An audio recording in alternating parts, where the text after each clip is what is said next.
Diggs has been getting a lot of recognition, a lot of traction. I think we talked a little bit about this, and I'm curious, your experience inside of On the Go. I think we mentioned it was technology that was finding its way in the marketplace.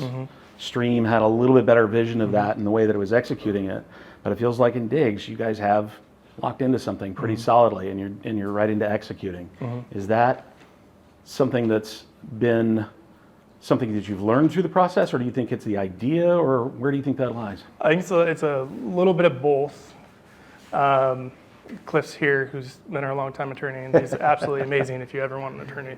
But his son might be a rock star too. Yes, but he's not available. I think it's a little bit of both. So Ryan started OTG and brought me on early as a co-founder. That was a gesture recognition space when heads-up display, like the Google Glass, Epson BT Movarios came out. It was people were being called glass holes when they were wearing Google Glass. And so that was a technology that we built. It was a very niche market.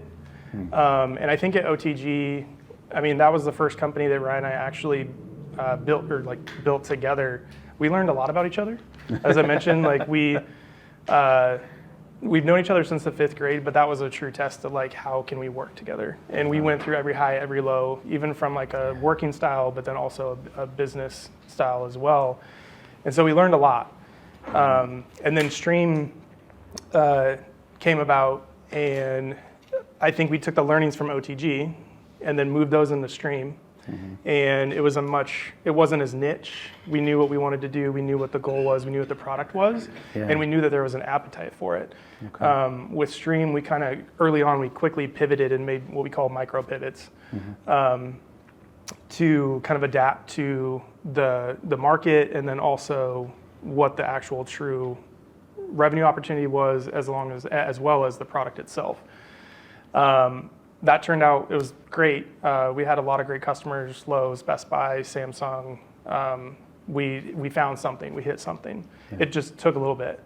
With Diggs, we have taken all of the learnings from both of those, and then on top of that, for me, it's a full circle. I started in this world. I started in the construction space, went into software for 15 years, and so now I'm back at a full circle. Got it. And so we've taken all those learnings. Like I mentioned, one of the first things that we did is we built 13 different leadership principles because we really wanted to create a culture of the team, and we didn't want to lose that.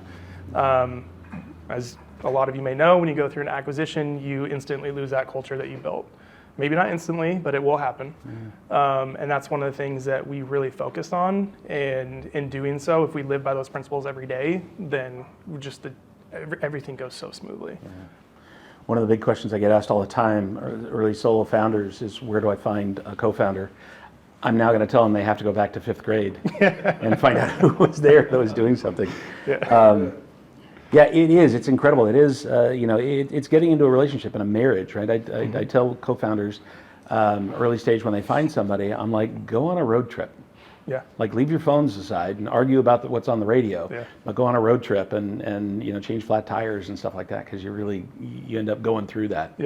And I think you're doing that too, right? And Jeff Holla has come back in as another kind of X factor of some of the success of these things. Jeff is incredible. Jeff Holla, he was the CEO of Basis. It was acquired by Intel. After Stream, he actually was the CEO of Drop.com. That also just got acquired, but he is now our COO, and he started in January. We worked with him at Stream, and then he was an advisor at OTG back in the day, and he is just an incredible human. He's a rock star. You're Chief Product Officer, and I don't know that a lot of people really understand what that is.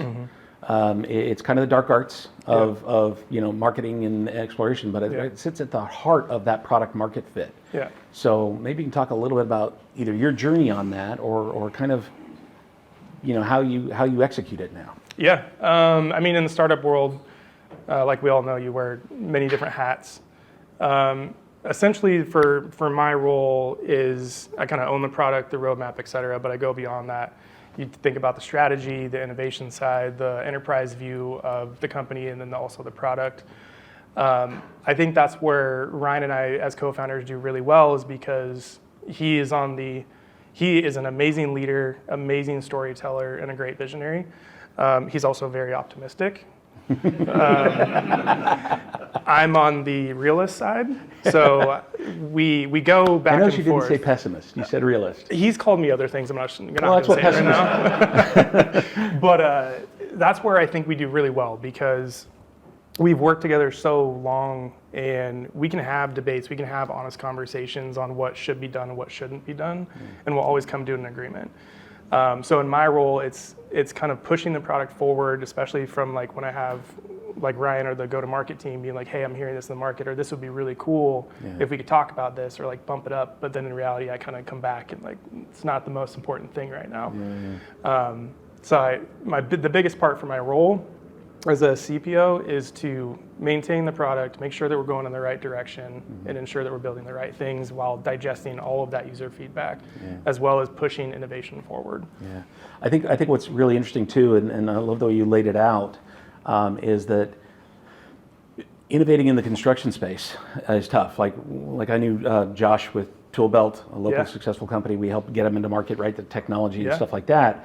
The construction industry, you're dealing with flip phones, right? These guys are not, they don't want this stuff. They're not leaning into it, right? But you're fixing a huge problem for them that comes fixing their problem, but it also, I think the vision and roadmap of the downstream, I think is what I don't know that I've seen before. Yeah. And I think it's powerful. Yeah, I mean, it's a great question. There's two parts to that. One is like the long-term vision of what we have at Diggs, like that is our ultimate goal in reality. Like we want to get to that point. We started in the build world because we were trying to think of the easiest way on how to get that information for our homeowners. And it starts at the build, because that's where all the information is captured. As regards to kind of, we always say we don't want to change the way that the workflow is today for builders. There are some builders out there that they know that they need to enhance it, and they just accept it and they just do it. Then there are builders or contractors that literally have been like, I have a flip phone, I'm not using this. Like this person's going to use it for me. 2 weeks later, the person that says that is actually using Diggs. Nice. So we do run into that. But we really focus on our product from a ease of use. And really focus on the usability and how easy it is for our users to use it. Because if it's not easy, they're not going to use it. Yeah, it's an outside perception, but I think when you talk about disruption, there's generally a market leader or an entrenched somebody. There's a loser in the equation, right? If you're innovating a market, the established company is in. Do you find, is that a case? Is there? Because Eagle View Software is one piece, but that's all construction. But not the same. So so I mean, one of the kind of, as I mentioned, one of the first things that Ryan and I agreed to was we don't want to be a project management software. It's a saturated market. There you have Procore, you have Buildertrend, you have Bluebeam. I mean, you have Microsoft Project as a scheduling platform. So we didn't want to do that. We wanted to complement them, and so that's where we really focused on that customer experience across the board. And so in our world, it would really be, if somebody was to look at, like if we were to take a user from somebody else, it's like a Buildertrend, it's a Procore. However, we don't want to do that, because we want to partner with them and just seamlessly integrate with those platforms, so then you can have that same experience. There are some other companies out there that just focus on the homeowner aspect of storing that information, but a lot of it in today's world is very manual. And that's where we're really trying to automate that process. Got it. You say you're circling back. I think I read back in an article, project manager on an amazing house in Montana. Is that the house article? The house article. Yeah, exactly. Yep. It's some boll weevil etched wood or something, was it? Yeah, that was a cool house. So for me, when I say going full circle, with graduating with construction engineering and then starting in commercial space, and then I built ultra luxury homes that were phenomenal homes. They're so fun to work on, but they were super intricate. And when I was doing that, it was all done on spreadsheets. Like we would do Google spreadsheets. I used SketchUp, a lot of email, phone calls, and then printing actually, and then sending them out, and then capturing all that information. So that's one of the things that we set out with Digs is to solve that and to consolidate that into one spot. We still have some folks that will be like, oh, can I download this and print it off? And it's like, you don't have to. It's just invite them in, it's all there. Yeah. So that's one of those, like back to your earlier questions about kind of enhancing that workflow. Yeah. That's really what we want to do. Yeah. Well, I think it goes to that other bullet point that was up there too, right? Lack of domain expertise, right? You had felt the pain of this process in a really real way. So to be able to innovate and bring something to it was part of the envision of what it could build. Yeah, absolutely. And that's what Ryan just built his, 3 years now. He went through that whole build process, and then That's right. I also just built a house 2 years ago as well, so I did it from my side. But going through that process and hearing the frustrations that Ryan had as a homeowner, and then thinking back of when I used to build, they haven't changed. Yeah. So it's still the same frustrations, it's still the same processes. And we've met with some CEOs of some very top 10 production builders, and one of them, she was like, we're stuck in 40 years behind. Nobody's innovating in the space. And she's like, if builders don't start innovating, then they will get lost. Yeah. So it's interesting right now. Well, we think there's really interesting layers too, right? Not only does the industry want to innovate, but you're using the pull of the consumer getting this digital double and being able to be collaborative in that process. So you're pulling them in a way. So they may like their flip phones right now, but that's not where things are going to stay. Yeah. So you're pulling them in, which I think is amazing. Yeah.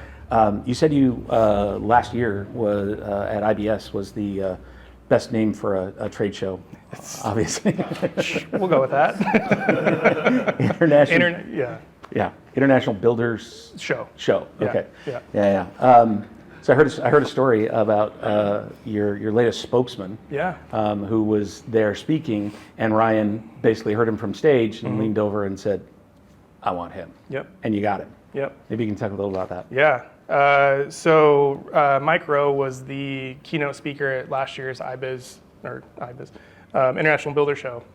And Ryan and I were standing against the wall listening to him speak.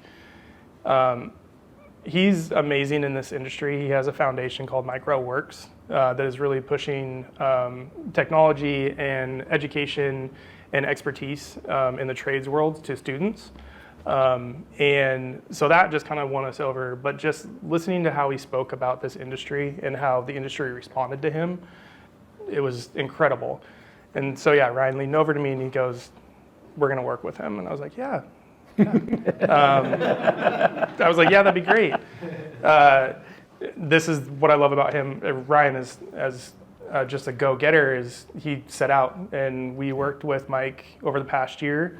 And then fast forward to this IBS, we actually announced that he's our spokesperson for Digs. And so he came and had an event. We did some filming with him that you'll see here shortly. But super excited to have him on board, and really excited to partner more with him, especially with MicroWorks. Yeah. Well, I think it speaks to the power of what you guys have built too. Thank you. So it's been fun. Yeah. I want to open up to questions. Yeah, really quick. Hopefully we have a bunch. I built the first 2 homes that I ever owned. I recently bought a Cascade West. I bought a Cascade West house. It was built before me, and every one of my homes I've had videos of the electrical and everything. I know where everything was, and this house, this pre-built thing, is driving me crazy. It seems to me like the existing homes in America, like 150 million of them, would be the amplitude, right? Yeah. But that seems like it's the thing you're down the road, something you're going to try to do down the road. Is there, I'll volunteer to have you come into my house and pay $1,000 for what you're talking about, because I don't really know where my downspouts go. But I'm surprised that you're focused on new construction first instead of existing homes. Yeah. Because that seems to be where you have the greatest scale. Tell me about that decision. Yeah, I mean, that's a great question. We talked about that a lot. There are actually a lot of companies out there that start in the existing. They start in the big market, and what happens when you do that is you kind of lose focus. And so with us, and I think that's one of the things on the difference between OTG and Stream. Like, we are extremely focused here at Diggs on what we are setting out to do and what we're building, because once you start to deviate off that path, that's where it can get really muddy. And so we wanted to start with new builds because that was the easiest and quickest way to capture that information. When you start to get into existing homes, then you're having somebody go out to the house and do it. You're having the homeowner go and do something to capture information, to upload that information, et cetera. So we have a hypothesis and also some very early prototypes on how to make that easy for a homeowner like yourself to capture that, like even your floor plan of your space, and have a Diggs account as well. We've got some of it, but it's just, actually, we'd probably be easy, because we have the floor plan, we have it was professionally designed, so we have a binder for it, so we've got a lot of stuff. Yeah. To have it on the iPad would be really cool. Absolutely. You can tell he's in sales. He wants you there next week. Yeah. Yeah. Pretty much same point. I got an old 1978 house, completely remodeled it myself. Even with like new builds, so not like, I understand why you don't want to go into old builds and stuff like that, but on the fidelity of your digital twin, are you guys planning on like tracking like water lines, electrical and stuff like that? That would be huge. Yeah. I know that's going to be a lot more work, and you got to work. That's like, because there's way more work there. But we remodeled and we took down a wall in our house, and the like outside spigot for the hose ran through the wall, and so like we like knocked down this wall, and there's this copper pipe at like knee level that just went all the way across, and like we had no way of knowing that. And then I've done all the electrical and tried to track where electrical lines went. And so like it wouldn't necessarily mean like if you're building the home from scratch, obviously you're not, ideally probably not immediately planning to do any remodeling, but you can think of like maybe they want to add a hot tub like the year after, or room needs to be reconfigured to a nursery that they weren't planning on that when they were building their home and stuff like that.